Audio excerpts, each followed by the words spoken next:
Beberapa minggu akhir ini telah terjadi bencana alam yaitu banjir di beberapa tempat seperti Sumatera Utara, Sumatera Barat, dan juga Aceh. Terutama di Sumatera Utara, dilanda bencana banjir besar. Bencana ini bukan hanya merenggut pemukiman dan harta benda, tetapi juga di balik luapan air tersebut, kini tersembunyi ancaman serius mengenai ekosistem perairan dan juga mata pencarian ribuan nelayan. Bencana ini membawa dampak jangka panjang yang seringkali luput dari perhatian kita. Banjir yang membawa material tak terduga, air yang meluap tidak hanya membawa lumpur, tapi juga sampah, limbah domestik, hingga zat kimia dari lahan pertanian dan industri. Tingginya endapan lumpur dan sedimen secara drastis meningkatkan kekurangan air. Ini memblokir penetrasi untuk proses fotosintesis fitoplankton dari rantai makanan perairan. Pencemaran limbah rumah tangga meningkatkan kadar amonia, nitrit, dan nitrat. Kondisi ini menurunkan kadar oksigen terlalu dalam air atau yang dikenal sebagai dissolved oksigen atau DO. Penurunan oksigen ini memicu stres, bahkan kematian massal pada biota perairan mulai dari udang, siput, hingga berbagai jenis ikan endemik.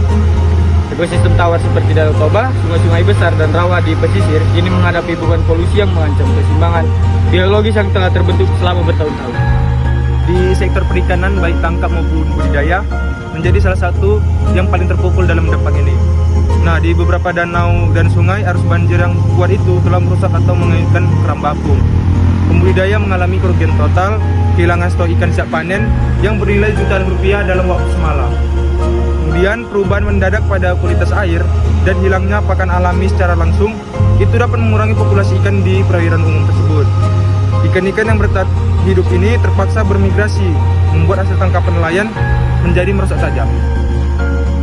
Kondisi air yang tercemar dan stres pada ikan juga meningkatkan risiko penyebaran penyakit yang dapat menimbulkan wabah baru pasca banjir. Dampak ini memutus rantai ekonomi, tidak hanya nelayan yang kehilangan mata pencarian, tetapi juga pedagang dan industri pengolahan hasil perikanan.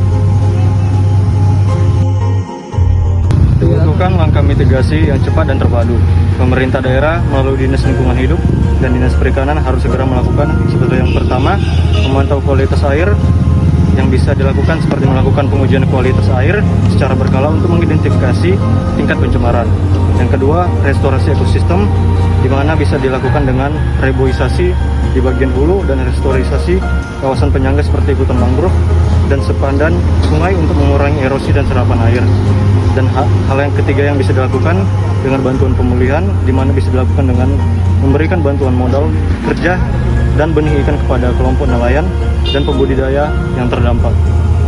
Banjir adalah pengingat bahwa keseimbangan alam sangatlah rapuh. Menjaga lingkungan di hulu adalah kunci untuk melindungi ekosistem perairan dan melindungi ekosistem perikanan yang berkelanjutan, sektor perikanan di Sumatera Utara.